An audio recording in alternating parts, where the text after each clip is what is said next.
Hey, salut à tous. Ici Estelle de l'équipe SST à la QCPE, aujourd'hui accompagnée de mes collègues Laurence Bonjour! ainsi que Julia de l'équipe SST également. Bonjour à tous. Alors aujourd'hui, deuxième vidéo sur l'organisation du télétravail, mais dans un angle différent. Donc, on veut s'adresser aux gestionnaires. On souhaite vous donner des trucs, des astuces, des outils pour optimiser vos pratiques de gestion.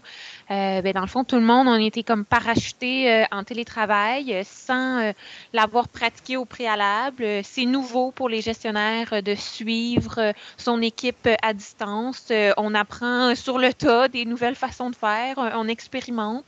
C'est une nouvelle réalité. Qui nous amène aussi à réfléchir à nos façons de faire, à nos techniques, à nos méthodes, à l'après-crise et à enclencher là, une amélioration continue. Donc, on va discuter là, de trois grands conseils qui vont se décliner en astuces et trucs. Donc, commençons tout d'abord. Premier conseil, stimuler le lien d'appartenance et favoriser la proximité avec votre équipe. Dans le fond, ce qu'on conseille, c'est de miser là, sur des interactions de très grande qualité et des communications aussi de bonne qualité. Alors, je vais commencer par les petits trucs et astuces. Donc, pour le conseil numéro un, on sait que la communication, c'est la grande clé. On l'a dit à plusieurs reprises pour différentes raisons, notamment pour la gestion du stress. Alors, vous allez pouvoir utiliser votre téléphone pour appeler vos employés ou alors tout simplement de faire des rencontres individuelles un petit peu plus formelles qui vont être sur des plateformes, des outils technologiques. Comme nous, aujourd'hui, on utilise Teams, Microsoft Teams, mais vous avez aussi d'autres moyens, Skype, Zoom, et puis ça, vous pouvez retrouver ça si vous n'avez pas encore de moyens. Alors, quel sujet on peut aborder avec son employé pour créer du lien, puis pour garder le contact? On va pouvoir lui demander comment ça se passe pour lui, l'aménagement en télétravail, comment il se sent dans cette nouvelle forme de travail. On peut estimer aussi son niveau de bien-être. On peut utiliser des échelles de graduation de 1 à 10 sur le degré de motivation, sur la gestion du stress, le degré de stress plutôt, puis la capacité aussi d'adaptation, comment il s'en sort dans cette nouvelle organisation à la maison. Puis ce qui est important pour vous en tant que gestionnaire, c'est d'estimer, d'évaluer les besoins de vos employés et aussi des contraintes qu'il vit en ce moment au télétravail à la maison. Là, on a parlé plutôt de la partie individuelle, mais il y a la partie collective. Vous pouvez continuer à faire de vos réunions d'équipe en visioconférence. Je vous invite vraiment à voir les visages de vos équipes pour qu'on puisse parler aussi informellement. Et vous pouvez le définir dans le temps, c'est-à-dire de dire une fois par semaine, vous avez votre réunion d'équipe. Ça, c'est un des moyens pour garder le lien efficacement. Mais il y a aussi d'autres moyens. Là, j'invite Laurence à vous parler des autres solutions. Tout à fait. Pour faire du parallèle avec ce que Julia mentionne, il y a la possibilité aussi de créer des espaces virtuels.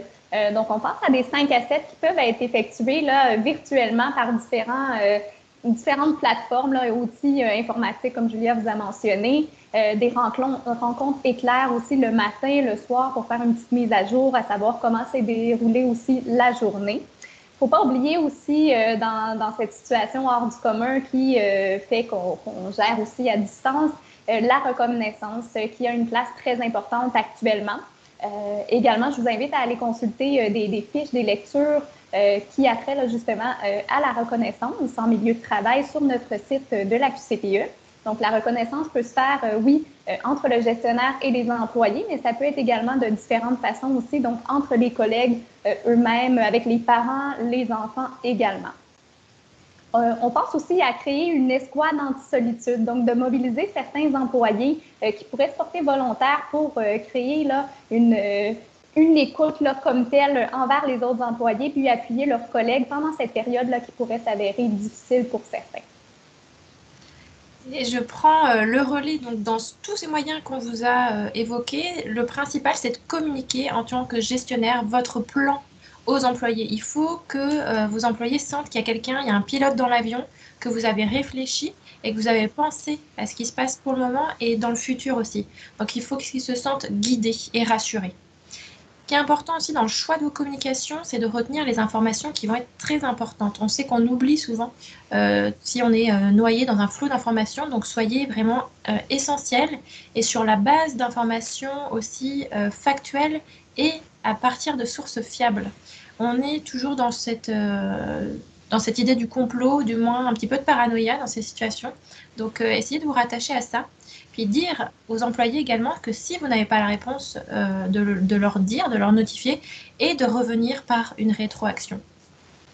Exactement. Dans le fond, c'est faire preuve de transparence. C'est ça les informations que je détiens. Voici les décisions qui ont été prises selon telles informations. Ça va vous servir à préserver le lien de confiance là, avec votre équipe et renforcer la mobilisation. Donc ça, c'était notre premier conseil sur le lien d'appartenance, sur la proximité avec l'équipe.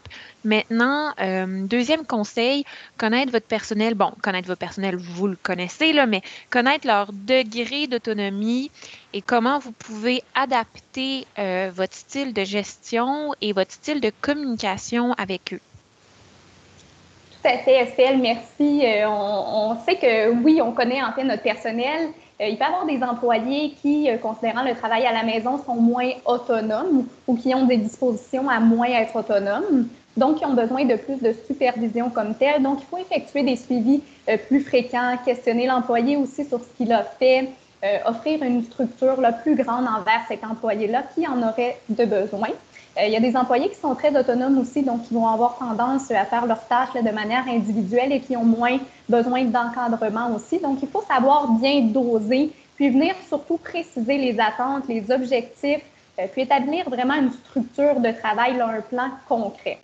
D'où l'importance de se doter de mécanismes, d'indicateurs. Donc, on pense à des listes, des grilles de suivi, une politique de télétravail aussi qui est également là, disponible sur notre site de l'AQCPE. Donc, ça peut venir baliser et encadrer le télétravail et les attentes qu'on a envers nos employés en cette situation à distance. Et on parle également d'adapter donc votre style de gestion donc par rapport, comme le disait Laurence, au degré d'autonomie, en structurant ou pas, mais aussi par rapport à ce que vivent vos employés à la maison au quotidien, donc dans la vie plutôt personnelle. On sait qu'on ne peut pas scinder en deux vie professionnelle, vie personnelle. Ça a un impact, l'un a un impact sur l'autre. Donc là, prendre en compte les situations complexes à la maison, que ce soit par rapport aux enfants, que ce soit par rapport à la gestion d'un parent ou par rapport à la gestion d'un handicap, par exemple.